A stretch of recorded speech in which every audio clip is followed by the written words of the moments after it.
विनोद भाऊ यांनी व्हॉट्सअपवर टाकलं की त्यांना चिमणी सापडली रोडवर, काहीतरी झघाट्यातून खाली पडलं वाटतं. ते म्हणले प्रयत्न करत आम्ही खाऊ घालायचे, पण तेवढं काय जमना गेलं. घरी घेऊन येऊ का? म्हणलं या घेऊन घरी. मग आले मायडे त्याला खाऊ घालायचा प्रयत्न करू लागले. म्हटलं मायडे असं कवर बी खाऊ घालायचं पोट नाही भरणार, आपण प्रयोग करूया, इंजेक्शनानं द्यायचे प्रयत्न करू. मग इंजेक्शनानं मी द्यायला लागलो, ते खायला लागलं. आता एक विशेष गोष्ट आहे, ती कोणती चिमणी आहे तीच माहीत नाही आपल्याला. ती शाकाहारी आहे की मांसाहारी. काही चिमण्या किडे खात्यात, काही चिमण्या म्हणजे ज्वारी भाकरी काय असेल ते खात्यात. आता पण आपल्याला किडे तर सापडणार नाहीत. मग आपल्याकडे जे आहे ते आता रोजचा आमचा कार्यक्रम झाला आहे की त्याला आले की त्या खाऊ घालणे.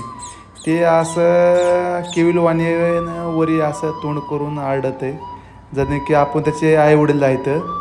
चला काही दिवस आपण त्याचे आईवडील होऊया. एकदा मोठं झालं की त्याला सोडून देऊ. मस्त खातं आहे. असं पोट लोकाचं खाली असतं बाकी पक्षाचं, ह्याचं पोट मानाच्या वरच्या साईडला आहे. चला भारी आहे. पुन्हा हे आपल्यात राहीन का नाही राहीत माहीत नाही, पण जोपर्यंत आहे तोपर्यंत एकदम आनंदानं एकदम गोड असं छान दिसायला असं. चला धन्यवाद विनोद भाऊ, चांगलं काम केलं तुम्ही. एक पिल्लू वाचवायचा प्रयत्न केला. ओके.